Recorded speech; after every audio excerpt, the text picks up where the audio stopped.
नमस्कार, मैं पिंटू सिंह यादव आप सभी का स्वागत करते हैं। दोस्तों, बात करें तो भोजपुरी इंडस्ट्री के ट्रेंडिंग स्टार खेसारी लाल यादव और अक्षरा सिंह का गाना मेरे ड्रीम में एंट्री रिलीज हुआ था, जिसको लेकर तमाम तरीके की बात कही जा रही है। और वो गाना इतना ज्यादा तेजी से आगे बढ़ रहा है कि उस गाने पर 1 मिलियन व्यूज मिल चुके हैं। जी हाँ, बात करें तो 1 मिलियन व्यूज के साथ खेसारी लाल यादव ने ये मुकाम 3 घंटे में स्थापित कर दिया है। और खेसारी और अक्षरा की जोड़ी को लोग काफी ज्यादा प्यार दे रहे हैं। लेकिन कई सारे कमेंट्स मेरे चैनल्स पे आ रहे थे और वो कमेंट्स ये था कि सारेगामा हम भोजपुरी पर ड्रीम में एंट्री जो खेसारी और अक्षरा का टीजर था वो डिलीट हो गया क्या वो डिलीट हो गया? वो दिख नहीं रहा था, ट्रेंड कर रहा था, उसको क्या हुआ उसके साथ? तमाम तरीके के सवाल आ रहे थे। तो मैं आपको बताऊं कि खेसारी लाल यादव के 3 गाने ट्रेंड कर रहे थे। 2 गाने थे और एक टीजर। पहला था मांझी जी के मूस, वो गाना था। दूसरा था बंदर डालेगा अंदर। और तीसरा जो गाना था मेरे ड्रीम में एंट्री। हालांकि वो गाना रिलीज हुआ था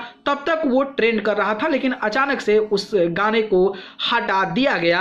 और ये किसी कारणवश नहीं हटाया गया है, बल्कि ये सारेगामा हम भोजपुरी का रूल रेगुलेशन है। और उनका एक टेक्निक है कि जब भी कोई गाना उनका रिलीज होता है तो चाहे उस टीजर पर कितना भी प्यार मिल जाए, कितना भी लोग सपोर्ट कर दें, चाहे वो भले ही ट्रेंडिंग में चला जाए, लेकिन गाना रिलीज के 1-2 घंटे के बाद उस टीजर को हटा दिया जाता है। और इससे पहले भी खेसारी लाल यादव के कई सारे गाने के टीजर पर हो चुका है, जो ऑलरेडी टीजर ट्रेंड कर रहा था, लेकिन उस समय भी उस टीजर को हटा दिया गया था। तो ये नहीं सोचते हैं कि भाई किसका गाना ट्रेंड कर रहा है, किसका नहीं ट्रेंड कर रहा है तो फिर डिलीट कर देंगे तो फिर क्या होगा सर? ये सब उनका एक गाइडलाइन होता होगा, उनका रूल रेगुलेशन होता है, तो उसके अनुसार जो है उसको प्राइवेट किया गया है और वो टीजर कभी आता भी नहीं है। तो आप लोग ये मत सोचिए कि गाना पर कॉपीराइट स्ट्राइक वगैरह वगैरह आप बहुत सारा सोचते लगते हैं, वो नहीं है। ये सारेगामा हम भोजपुरी का रूल रेगुलेशन है और शायद इसीलिए इस गाने के टीजर ट्रेंड में कर रहा था, इसके बावजूद भी इसको हटाया गया है या फिर कह दे प्राइवेट किया गया है। तो आप लोग को परेशान होने की जरूरत नहीं है।